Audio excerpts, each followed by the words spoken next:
योजना के इस शिविर में मंच पर विराजमान कैबिनेट में मेरे साथी और आपके यहाँ के प्रभारी भाई अविनाश गहलोत जी, आपके अपने ही जिन्होंने चूरू के अंदर नहीं पूरे राजस्थान के अंदर नए नए आयाम को स्थापित किया है। लगातार मंत्री और प्रतिपक्ष के नेता रहने का आपने राजस्थान की जनता को जो लाभ दिया है, ऐसे हमारे पार्टी के वरिष्ठ नेता सम्मानीय राजेंद्र राठौड़ जी, आपके विधायक, लाडले विधायक जिनको आप सुन रहे थे और सुनते सुनते कह रहे थे, आपने सुना होगा काम भी किया है, लेकिन मैं हमेशा देखता हूं या तो ये मन से आते हैं या राजेंद्र जी इनको पूरी तरह से पारंगत करके भेजते हैं। ये बहुत होशियार हैं। ये जब भी आते हैं कोई ना कोई चूरू का काम लेकर के आते हैं। और आज भी मैंने जब पूछा 2-3 दिन पहले तो मेरे को कुछ नहीं कहा, लेकिन धीरे से आपने देखा ना, धीरे से बता दिया ये भी चाहिए, ये भी चाहिए, ये भी चाहिए। ऐसे मेरे भाई हरलाल सारण जी, पार्टी के हमारे जिला अध्यक्ष, लगातार मेरे साथ उन्होंने युवा मोर्चा में भी काम किया है। ऐसे भाई बसंत जी, लोकसभा के हमारे प्रत्याशी भाई देवेंद्र जाजड़िया जी, पूर्व मंत्री राजकुमार रेणवा जी, प्रदेश के महामंत्री भाई वासुदेव चावला जी, पूर्व मंत्री खेमराज मेघवाल जी, पूर्व एमएलए रतनगढ़ अवनेश महर्षि जी, विधायक प्रत्याशी सुजानगढ़ श्रीमती संतोष मेघवाल जी, श्रीमती सुमित्रा पूनिया जी, प्रत्याशी राजगढ़, जिला प्रमुख चूरू श्रीमती वंदना आर्य जी, प्रधान पंचायत समिति चूरू दीपचंद राठ जी, राष्ट्रीय उपाध्यक्ष यूथ हॉस्टल पराक्रम जी, प्रदेश कोषाध्यक्ष पंकज गुप्ता जी, हमारे पार्टी के प्रवक्ता भाई लक्ष्मीकांत भारद्वाज जी, मेरे सामने बैठे मेरे पूजा योग बुजुर्गों, नौजवान दोस्तों और मेरी माता बहनों, सबसे पहले तो मैं आप सभी का वंदन करता हूं, अभिनंदन करता हूं, आप सभी को मैं प्रणाम करता हूं। मैं बहुत ही सौभाग्यशाली हूं क्योंकि चूरू की धरती को मैं जानता, ये अपनी वो धरा है तो संस्कृति से परिपूर्ण है, ये पावन भूमि है। चूरू अपनी अनूठी स्थापित कला प्राकृतिक सुंदरता के लिए प्रसिद्ध है। और जब मैं बात करूं, मेरे को एक चित्र दिया था अभी कृष्ण हिरण का, मैं आपको कहना चाहता हूं, हमारा ताल छापर जो अभ्यारण्य है, ये अभ्यारण्य देश में ऐसा अभ्यारण्य कहीं नहीं होगा। इसको भी हम आगे बढ़ाने का काम करेंगे जिससे कि ज्यादा से ज्यादा पर्यटक हमारे आए। काले हिरणों का यह बेगम दृश्य प्रवासी पक्षियों का कलरव प्रकृति प्रेमियों को अनुभव प्रदान करता है। यहाँ की कलात्मक हवेलियां, भित्ति चित्र, ऐतिहासिक धरोहर चूरू के समृद्ध सांस्कृतिक इतिहास से रूबरू कराती हैं। महाभारत काल से ही पंडित श्याम पांड्या जैसे तपस्वी और विद्वानों ने इस भूमि को सांस्कृतिक दृष्टि से समृद्ध किया है। ग्वार पाटा फोग लकड़ी के उत्पादक इसे विशिष्ट पहचान दिलाते हैं। अभी मेरे को एक स्मृति चिन्ह दिया, मैं धन्यवाद देना चाहता हूं कि एक अनूठी लकड़ी पर जो चित्रकारी होती है वो धीरे धीरे हमारे देश की नहीं दुनिया की एक बहुत अच्छी मिसाल बनती जा रही है। जिस तरह अपनी संस्कृति को उभार करके उसका काम यहाँ के लोग कर रहे हैं। ऐसी गौरवशाली धरा पर आयोजित शिविर में आप लोगों का अभूतपूर्व सहभागिता के लिए आप सभी को मैं धन्यवाद देता हूं। मैं सिर्फ इतना कहना चाहता हूं कि जब भी मैं चूरू आता हूं, निश्चित रूप से मेरा मन प्रसन्न होता है, क्योंकि ये जो धरा है ये पुण्य की धरा है। यहां विकास की आवश्यकता है और विकास की आवश्यकता आपने देखा, चूरू की विकास की राह में तेजी से आगे बढ़ रहा है। हमने भी यहां चूरू में 3 करोड़ 70 लाख रुपए का 3 करोड़ 70 लाख लागत से बने मुख्यमंत्री पुनर्वास गृह का लोकार्पण हुआ है। इसी के साथ आज 11 करोड़ 76 लाख रुपए की लागत से निर्मित 200 बेड क्षमता वाले अल्पसंख्यक बालक आवासीय विद्यालय का भी लोकार्पण हुआ है। 7.5 करोड़ की लागत से चूरू में कृषि महाविद्यालय की स्थापना का संकल्प भी अब सरकार साकार हो रहा है। इन विकास कार्यों के लिए आपको बधाई देता हूं और विश्वास दिलाता हूं कि विकास की यात्रा ये निरंतर जारी रहेगी। मैं आपसे सिर्फ इतना एक बात और कहना चाहता हूं कि इन कैंपों के माध्यम से, क्योंकि पंडित दीनदयाल उपाध्याय अंत्योदय संबल पखवाड़ा, यानी कि जो अंतिम पंक्ति में जो व्यक्ति खड़ा है, क्योंकि चौधरी चरण सिंह जी कहते थे कि गांव का व्यक्ति, किसान, मजदूर जो गांव के दुख और दर्द को समझता है, गांव की पगडंडियों से निकला हुआ है, गांव के खेत और खलिहान को जान सकता है, जब तक वो उच्च पदों पर नहीं बैठेंगे, जब तक गांव और गरीब का भला नहीं हो सकता। इसलिए मैं आपसे कहना चाहता हूं, हमारे देश के यशस्वी प्रधानमंत्री नरेंद्र मोदी जी के नेतृत्व में 2014 के बाद आपने लगातार परिवर्तन देखा है, चाहे वो गरीब कल्याण की योजनाएं हों या देश के विकास की योजनाएं हों, आप सभी देखते आ रहे हैं। और इसलिए मैं कहना चाहता हूं, माननीय यशस्वी प्रधानमंत्री नरेंद्र मोदी जी के नेतृत्व में यह संबल पखवाड़ा हमने स्टार्ट किया है। और यह स्टार्ट क्यों किया है कि हम जानते हैं गांव का गरीब जिसकी छोटी जोत होती है, छोटे खेत होते हैं, वो जब एसडीएम कार्यालय में आपसी विवाद में जाता है, उसकी स्थिति कितनी खराब होती है। उसका काम भी छूटता है, उसका पैसा भी लगता है, और वो ये 10 साल 15 साल 20 साल तक लड़ता रहता है, लेकिन काम नहीं होते। इन शिविरों के माध्यम से ये सारे काम हो, हमारे नामांतरण के काम हो, हमारे बंटवारे के काम हो, रास्तों के विवाद के काम हो, ये सब ऐसे काम हैं जो किसान की आवश्यकता के काम हैं। रास्ते के इतने केस होते हैं, उनको आपस में सामंजस्य अगर सुलझाएंगे तो उनका रास्ता बन जाएगा। आज मुझे खुशी हुई कि मेरे को बताया कि 20-22 साल पुराना केस था, उस पर हमारी सहमति बनी और रजामंदी होकर के उनका बंटवारा हो गया। मैं ये भी जानता हूं कि अंतिम पायदान के व्यक्ति को शिक्षा, स्वास्थ्य, रोजगार, सामाजिक सुरक्षा की आवश्यकता के अवसर मिलते हैं।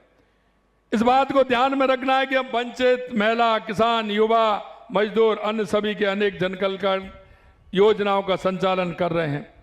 ये योजनाओं का लाभ प्रदेशवासियों के द्वारा सभी को मिले, इस हमारे कैंपों के द्वारा सभी को मिले। पंडित दीनदयाल उपाध्याय अंत्योदय संबल पखवाड़े के तहत शिविरों का आयोजन किया जा रहा है।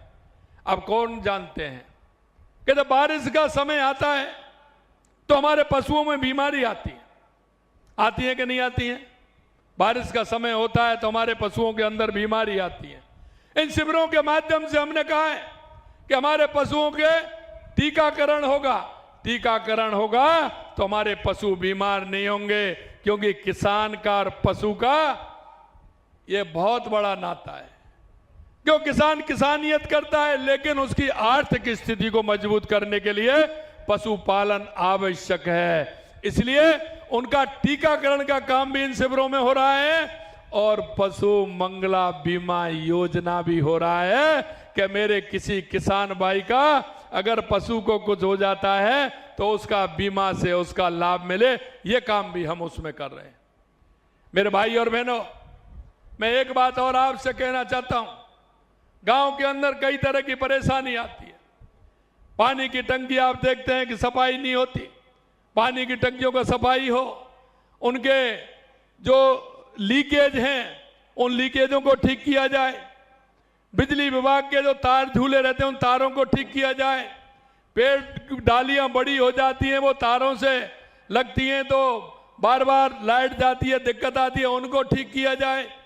ट्रांसफार्मर के पास में किसी तरह का कोई कचरा नहीं हो जिससे उसका फेस नहीं उड़े, इसका काम किया जाए। ये बहुत सारे काम हैं और मैं इसलिए कहना चाहता हूं कि इन कामों के साथ साथ हमारा एक जो काम है वो भी इसमें हो रहा है। राजस्थान के इतिहास में आपने देखा होगा खाद्यान्न सुरक्षा में नाम जुड़ने का। हमने जिनसे अनुरोध किया कि खाद्यान्न सुरक्षा आपको नहीं चाहिए तो आप इसको स्वेच्छा से छोड़ सकते हैं, मैं उनको भी धन्यवाद देता हूं। राजस्थान के 22 लाख लोगों ने स्वेच्छा से खाद्यान्न को छोड़ने का काम किया और हमारी सरकार ने राजस्थान के अंदर 50 लाख खाद्य सुरक्षा में नाम जोड़ने का काम किया। मुझे पता है और ये जो सरपंच साहब हैं यह बता सकते हैं। सरपंच महोदय के पास आदि एप्लीकेशन इसलिए आती थी कि मेरा खाद्य सुरक्षा में नाम बढ़ जाए। मैं आपको कहना चाहता हूं कि हमारे इन अभियानों में इससे पहले 50 लाख नाम जोड़ने का काम हमारी सरकार ने किया है। भाई और बहनों, क्यों किसान का बुवाई का समय होता है तो हमने मिनी किट मिलती है, उनका भी वितरण हमारा हुआ है। हमारा मृदा नमूने का काम भी हुआ है। मिट्टी का नमूना लेकर के उसमें क्या कमी है, मृदा स्वास्थ्य कार्ड वितरण करने का काम किया है। और यही नहीं, आपने देखा होगा हमने घोषणा की है और ये घोषणा हमने चुनावी नहीं है, क्योंकि हम करना चाहते हैं। हर काम जिसको हमने हाथ में लिया है उसके लिए बजट का प्रावधान भी किया है। हमने कहा 5000 गांव को हम बीपीएल मुक्त करेंगे और इन अभियान के माध्यम से 10,000 गांव को हम चिन्हित करेंगे। अगर उसके लिए आवश्यकता पड़ेगी, हमने 300 करोड़ रुपए का बजट भी उसमें दिया है कि हमारे उस भाई का जीवन स्तर ऊपर उठे। कांग्रेस ने नारा दिया था, कांग्रेस ने हमेशा नारा दिया है गरीबी हटाओ का, लेकिन कभी गरीबी से उनका संवाद नहीं रहा, गरीब से संवाद नहीं रहा। मित्रों, देश के यशस्वी प्रधानमंत्री नरेंद्र मोदी जी के नेतृत्व में गरीब का जीवन स्तर ऊपर उठे, मेरे हर भाई का जीवन स्तर ऊपर उठे, इसके लिए हमने प्रावधान भी किया है और बीपीएल मुक्त करने का काम भी हमारी सरकार कर रही है। मैं आपसे एक बात और कहूंगा कि कांग्रेस के लोग कहते हैं, क्योंकि मैं उनको पेपर दिखाता हूं, मैं उनको पेपर दिखाता हूं और मैं उनसे कहता हूं कि 1.5 साल बनाम 5 साल, और मैं इसमें कोई गलत नहीं कह रहा हूं, मैं आंकड़े बताता हूं, डेली में आंकड़े बता रहा हूं। अरे भाई उनका जवाब दीजिए तो मैं मानूं उसमें, लेकिन उसका जवाब नहीं देते हैं, ट्वीट करते हैं। मैं आपके सामने मैं कहना चाहता हूं, क्यों जो किसानों से संबंधित है वही बताना चाहता हूं।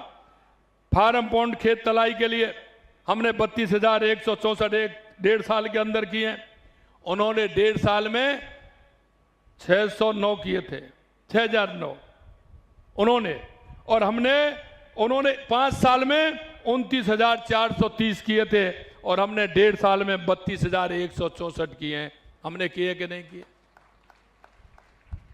खेतों की तारबंदी के लिए, किसानों के खेतों की तारबंदी के लिए 2,53,000 मीटर हमने तारबंदी कराई है। उन्होंने ये 1.5 साल में 410 लाख मीटर कराई थी और अभी उन्होंने 5 साल में 113 लाख मीटर कराई थी। आप लगा लिए हमने कितनी गुनी कराई है। हमने 1.5 साल में कराई और उन्होंने 5 साल में कराई है। पशु चिकित्सालय का प्रथम श्रेणी पशुशाला में क्रमोन्नयन, अब उनको नहीं दिखता है। मैं तो जानता हूं कि पशुपालन किसान का एक आर्थिक स्थिति को मजबूत करने वाला है, इसलिए आपने देखा हमने किया है 55 प्रथम श्रेणी पशु चिकित्सालय में क्रमोन्नयन 55 हमने किए हैं। कांग्रेस ने 1.5 साल में 1 किया था और 5 साल में 49 किए हैं। उनके 5 साल, हमारा 1.5 साल, आप ही देख लीजिए इसको। बहुउद्देशीय पशु चिकित्सालय में क्रमोन्नयन हमने 50 चिकित्सालय क्रमोन्नत किए हैं। उन्होंने 1 साल में 0, 1.5 साल में, और पूरे 5 साल में उन्होंने 13 किए थे। इसी तरह सार्वजनिक स्थान पर सीसीटीवी, बिजली उत्पादन क्षमता में वृद्धि हमने 1.5 साल में 4270 मेगावाट किया है। उन्होंने 1.5 साल में 837 मेगावाट किया और 5 साल में 3948 किया। इसमें भी हमने उनसे 5 साल में जो किया उससे ज्यादा किया। मैं ज्यादा क्या बताऊं, मेरे पास 2-3 पन्ने हैं। लगातार हमारी सरकार जिस तरह से काम कर रही है, 5 साल के काम भी हमने बताए। मित्रों, मैं एक और अंत में कहूंगा आपसे कि हमारी सरकार गरीब को गणेश मान करके पूजा करती है। माननीय हमारे यशस्वी प्रधानमंत्री जी के नेतृत्व में उन्होंने कहा, युवा, महिला, गरीब, किसान, अगर इनका भला होगा तो मेरे गांव का भला होगा, मेरी तहसील का भला होगा, मेरी विधानसभा का भला होगा, मेरे जिले का और मेरे प्रदेश का और मेरे देश का भला होगा। अगर मैं महिलाओं की बात करूं, 14 लाख महिलाओं को लखपति दीदी का प्रशिक्षण दिया गया। 5,60,000 महिलाओं को मातृबंधन योजना का लाभ दिया गया। 1 लाख बालिकाओं को लाड़ो प्रोत्साहन योजना का लाभ दिया गया। 25 करोड़ का भुगतान भी किया गया।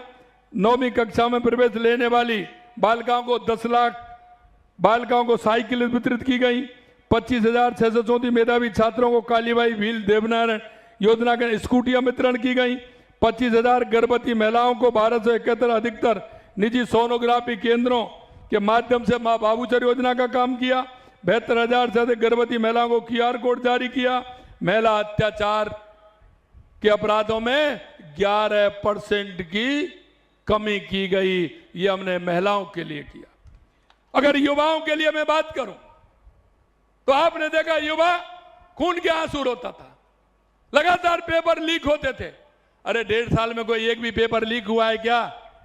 आप बताइए, 1.5 साल में कोई एक पेपर लीक हुआ है क्या? बताइए, कोई पेपर लीक हुआ है क्या?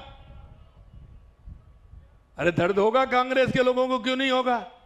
और हम भी दर्द करना चाहते हैं। उन्होंने कितना रोजगार दिया? हमने 69,000 युवकों को नियुक्ति देने का काम किया। 1,88,000 वैकेंसी निकालने का काम किया। 69,000 तो दे दिया। इस जुलाई के महीने में रोजगार उत्सव फिर लगने वाला है, फिर भी हम नियुक्ति पत्र देने वाले हैं। हमने कहा कि 5 साल में 4 लाख युवाओं को नौकरी देंगे। हमने कहा 4 लाख देंगे तो 4 लाख देंगे। किसान भाइयों, हमने कहा कि किसान को हम दिन में बिजली देंगे। तो मैं आपसे कहना चाहता हूं 2027 तक हम किसान को दिन में बिजली देने का काम करेंगे। और अभी अगर हमारी देखो तो 22 जिलों में हम दिन में बिजली देने का काम हम कर रहे हैं। आपने देखा पानी के क्षेत्र में माननीय हमारे राठौर साहब बता रहे थे, ERCP योजना, शेखावाटी के लिए यमुना का पानी। मुझे आता है, मैं कह रहा था कि इस क्षेत्र से कांग्रेस के कई दिग्गजों ने नेतृत्व किया है, लगातार किया है। वो राज्य में भी मंत्री रहे, वो केंद्र में भी मंत्री रहे हैं, लेकिन लोगों को गुमराह करने का काम किया, लेकिन यमुना जल समझौता कभी नहीं किया और उन्होंने कभी उसको पूरा करने का काम नहीं किया। मित्रों, मैं आपसे कहना चाहता हूं, हमारी DPR तैयार हो रही है। अगले समय में हमारी DPR तैयार हो जाएगी और मेरे को लग रहा है शेखावाटी के लोग भाग्यशाली हैं। भाग्यशाली इसलिए कहना चाहता हूं कि जब हरियाणा के अंदर चुनाव थे, उससे पहले हमारा MOU हुआ था, तो कांग्रेस के लोगों ने अपने घोषणा पत्र में लिखा था कि अगर हमारी हरियाणा में कांग्रेस की सरकार आती है तो भाजपा द्वारा किया गए समझौते को हम रद्द करेंगे। अरे मैंने कहा, ये शेखावाटी के लोग हैं, इनकी भावना से ही चले जाओगे आप, और वो भावना ऐसी रहे कि दोबारा से भारतीय जनता पार्टी की सरकार बने और माननीय हमारे नायब जी उस हमारे यमुना समझौते की डीपीआर को बनवा रहे हैं और उसका पानी आपको मिलेगा। दूसरे भाग्यशाली और हैं आप।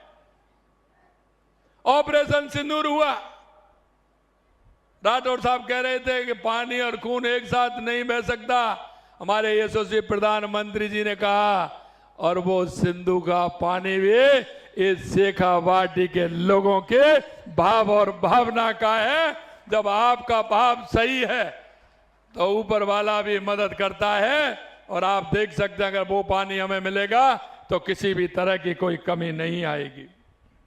मेरे भाई और बहनों, मैं आपसे एक और कहना चाहता हूं कि हम उस गरीब को गणेश मान करके पूजा करते हैं, और आपने देखा हम छोटी छोटी बातों को ध्यान में रखते हुए हमारी सरकार लगातार काम कर रही है, और लगातार हमारी सरकार काम कर रही है।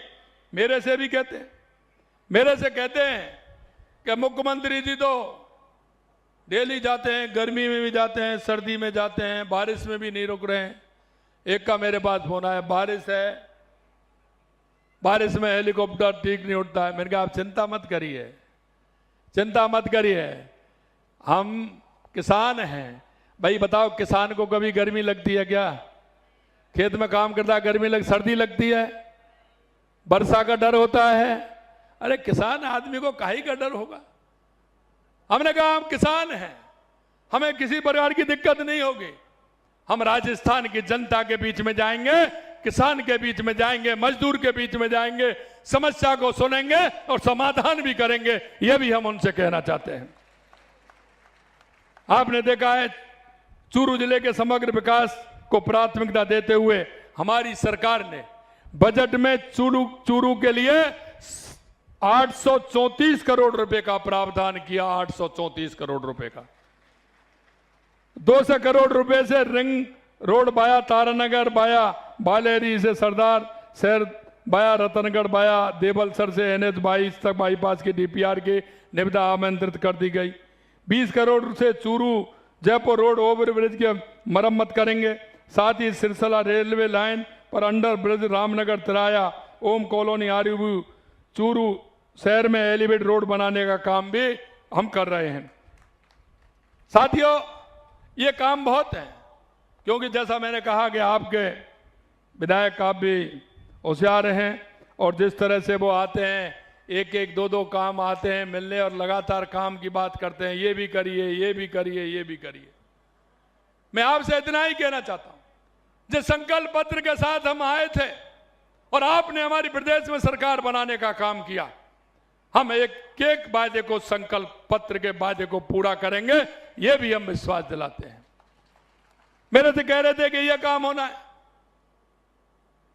मैंने कहा आप चिंता क्यों कर रहे हो? अभी आपने काम बताया, इसका नहर का भी काम बताया, PSC से CSC का काम बताया। हरलाल जी चिंता मत करिए, आप जो बताएंगे वो हम करेंगे, ये भी हम आपसे कहना चाहते हैं। मित्रों, अंत में मैं आपसे इतना कहना चाहता हूं,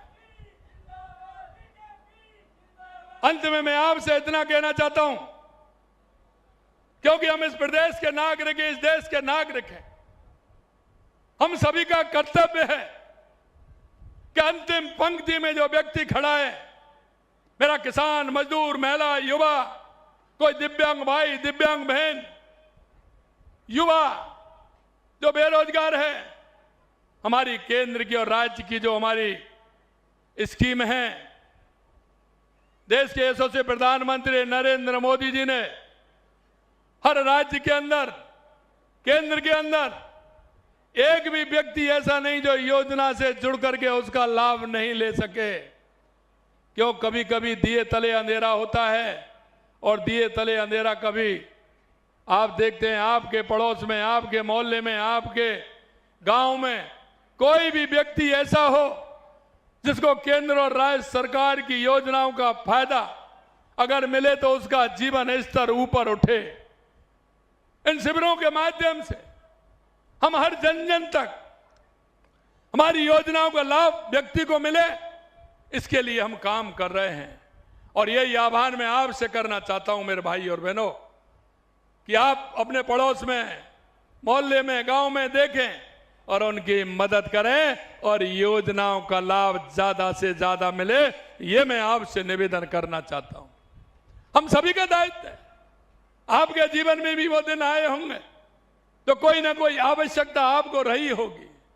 अरे हम तो इतना सोचते हैं, और इतना इसलिए सोचते हैं कि हम किसान के दर्द को जानते हैं। हम जब देखते हैं कि किसान होता है और किसान के घर में अगर पशु नहीं होता है, दूध नहीं होता है, तो आप देखते हैं जब रिश्तेदार आता है तो वो दो ही बात करता है। किसान परिवार में दो ही बात करता है, फसल कैसी है साहब आपकी? करता है कि नहीं करता? करता है ना, फसल कैसी है आपकी? और दूसरी बात करता है, दूध बूध हो रहा है कि नहीं हो रहा है? करता है कि नहीं करता? यही करता है, दूध बूध हो रहा है, गाय भैंस दूध दे रही है। अगर कोई ये कह दे कि नहीं साहब दूध नहीं हो रहा है, तो ये अच्छा लगेगा क्या? हमने कहा हमारे किसान को 1 लाख रुपए बिना ब्याज के गौपालक क्रेडिट कार्ड देंगे, जिससे वो गाय भैंस खरीद करके लाए और अपने बच्चों को दूध पिलाए, जिससे बच्चा स्वस्थ और मस्त रहे। यही नहीं, क्योंकि मैं जानता हूं हमारी माता बहनें दिन भर काम करती हैं, लेकिन जब पशु का दूध काटने जाती हैं और जब वो डेयरी वाले के पास जाती हैं, मेरे भाई और बहनों, ये गरीबी भगवान किसी को नहीं दे, गरीबी किसी को नहीं दे, मैं ये भी कहना चाहता हूं। और मैं जानता हूं कि जब वो माता बहनें डेयरी पर दूध दे करके आती हैं, बाल्टी को लेकर के घर से जाती हैं, जब वो नापती हैं, लीटर से दूध देती हैं, तो घर आकर के खाली बाल्टी लेकर के आती हैं। और जब बच्चा दूध मांगता है तो उसमें पानी डाल करके, सफेद करके, उस बाल्टी को हिला करके बच्चे को बहलाती हैं।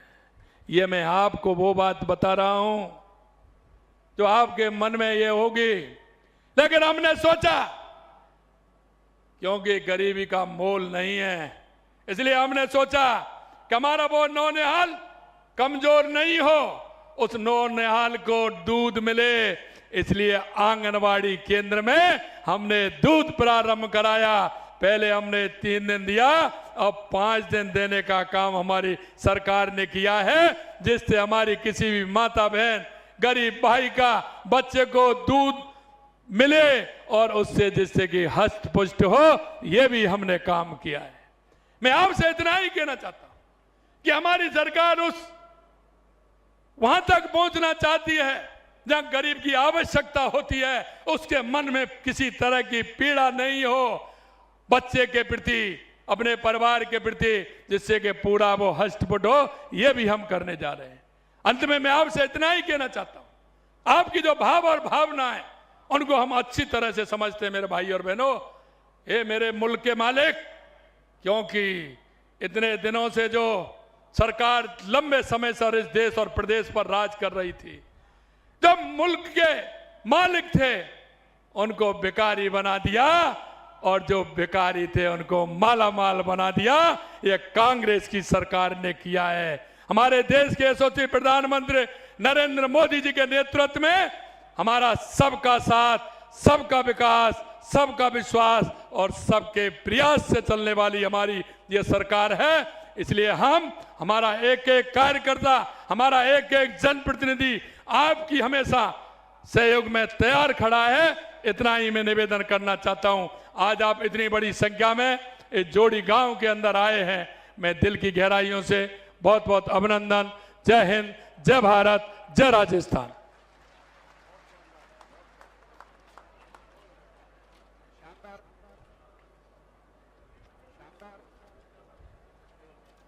शानदार उद्बोधन माननीय मुख्यमंत्री महोदय का।